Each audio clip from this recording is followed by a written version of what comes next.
the point of view of a woman who is undergoing menstruation, postnatal bleeding, is it prohibited or optional for them to fast to start? As far as the women who are undergoing the menstrual cycles or postnatal bleeding, according to our beloved Prophet Muhammad sallallahu alaihi wasallam, it's mentioned in Sahih Bukhari, also in Sahih Muslim, that it is forbidden for a woman to fast who is bleeding due to menstrual cycle or postnatal bleeding.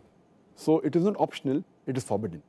And the reason is because when the blood flows out in a lady, in a woman, she loses a lot of blood. And on top of that, if she fasts, it will not be good for her health. So Allah subhanahu wa ta'ala, it is His mercy that He has exempted them and made it compulsory not to fast, otherwise it may be damaging for the health. And Allah subhanahu wa ta'ala does not want to overburden any of the human beings. So that's the reason they are exempted from fasting. And even in the middle of the day, if the menstruation begins, they have to break their fast. Even if it begins a few minutes before sunset, they have to break their fast. But they have to compensate later on. But if they're undergoing the menstrual period, and if the period stops just before Fajr, even if they did not have a bath, they can start their fast. But if it ends even a few minutes after Fajr, they cannot fast.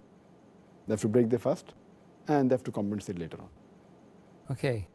The next query really is regarding a woman who is pregnant or is nursing, breastfeeding, nursing, rearing the children.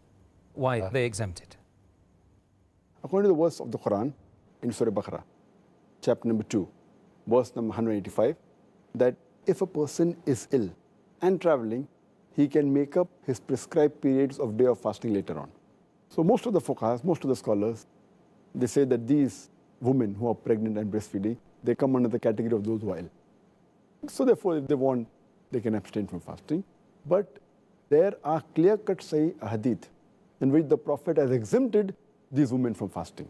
Mentioned in Sunan ibn Majah, hadith number 1667, that our beloved Prophet says, the obligation for a person to fast and part of the prayer has been lifted from a traveler. And the obligation for fasting has been lifted from a lady who's pregnant and who's breastfeeding. Our beloved Prophet Muhammad also said, it's mentioned in Sunan Nisa'i, in the book of fasting, hadith number 2274, that Allah subhanahu wa ta'ala has relieved the traveler from fasting and half his prayer, and Allah subhanahu wa ta'ala has relieved the pregnant woman and the woman who's breastfeeding from fasting. So based on these two hadith also, it's clear-cut that the pregnant woman and the women who are breastfeeding, they have been exempted. And the logical reason that one can think is because when a lady, she's pregnant or she's breastfeeding, the food she eats is not only for herself, it's for herself as well as the baby she's carrying or the baby she's feeding. So but natural, if her fasting makes it difficult for her or becomes difficult for a baby, then she's exempted from fasting.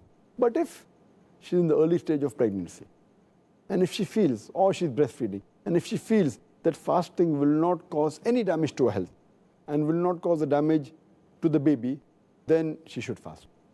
If she has a doubt, if she can do it with hardship, as long as there's no damage to herself, to her health, and the baby, she has the option to fast, not to fast. But if it's causing damage to her health or the baby, it becomes haram for her to fast. Because Allah subhanahu wa ta'ala does not want to lay a burden more than what a person can bear. And in this regard, that is the reason Allah has exempted them. Later on, when they are healthy, when they stop breastfeeding, or when the pregnancy ends after postnatal bleeding, then they have to make up for the fast they have missed before the next Ramadan.